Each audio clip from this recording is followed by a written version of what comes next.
Hi guys, this is Erica from Gokce Capital. Now before I begin, be sure to click subscribe and turn on the notification bell. Why do you think Johnny Appleseed planted apples? Well, it doesn't have to do with food. We'll find out at the end of this video. But first, have you ever considered a tree farm for your land? Well, in today's video, we have the top things you should know. Number 1, what is a tree farm? A tree farm is typically considered a forest managed for timber production. Number 2, how do you start a tree farm?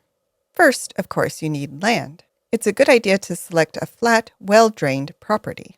You'll then need to purchase appropriate equipment, decide the layout for planting, and clear the area ahead of planting.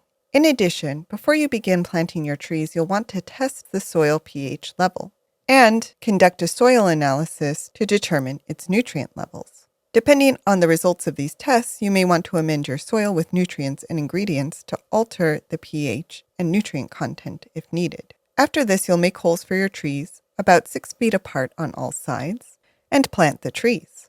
Number 3, what are the best types of trees to plant? The easiest thing to do is to go with existing trees on the property. Another ideal option is to plant hardy native trees, as these tend to be the most successful. If you don't go with either of these two options, loblolly pines are a common species used in the south for lumber. Alternatively, in the north, Douglas firs are one of the most common choices.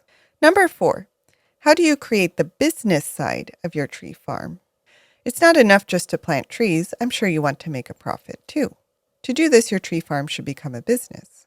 Thus, the first step is to form a corporation or LLC and register that business with your state.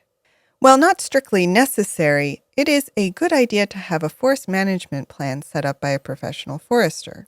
Again, not strictly necessary, but it's a good idea to request an inspector from the American Tree Farm System to visit and certify your land. When it comes time to sell and market your trees, another good idea is to hire a forester consultant, as these consultants know a lot about the worth of trees, how much and how many you should sell, and who you should contact to sell them. And number 5, how do you get your farm certified? We briefly mentioned the American Tree Farm System earlier, but some states also have tax breaks if you are certified by the state. Every state is a little bit different, but for example, in Colorado, you must submit a Colorado State Forest Service approved forest management plan. Of course, having said all this, though we've been talking about timber farms, another popular option is an orchard. Consider, for example, the story of Gordon Tooley, the apple whisperer of New Mexico.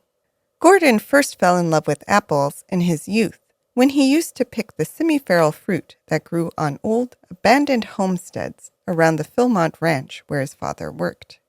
Later, at 23, he learned the art of fruit tree grafting before returning to New Mexico to start his own orchard.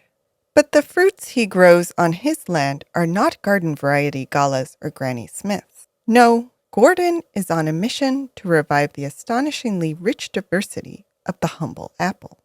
Believe it or not, at one time there were over 14,000 varieties of apples grown across the American West.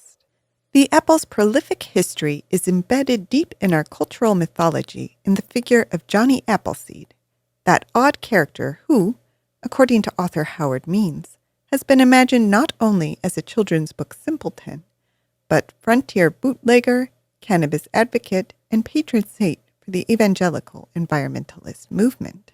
But have you ever wondered why this eccentric man dedicated himself so passionately to one particular fruit? Well, it doesn't have to do with food. In an environment where beer, wine, or spirits were next to impossible to purchase, and water quality was often poor, hard cider became the drink of choice. As one historian described, frontier life was lived through an alcoholic haze. What this meant is that most of the first apple trees in the West were grown from seed, not grafted as we do today. The problem is there's no guarantee that the seeds of a sweet apple tree will bear the same edible fruit, which is a big problem if you're growing apples to eat. Thus, today, the majority of apple trees are cultivated by grafting. Yet our modern reliance on this technique has reduced the apple's genetic diversity to just a handful of varieties, leaving trees highly vulnerable to disease and insects, which is why Gordon Tooley has made it his life's work to rescue the apple's genetic diversity.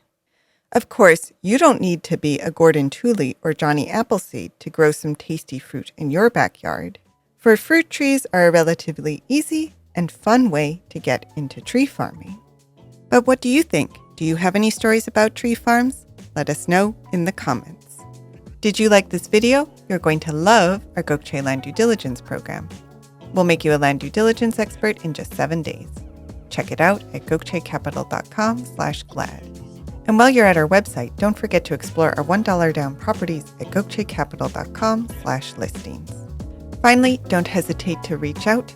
You can email, call, or text, and we will respond as soon as possible. So thank you for listening, and more to come.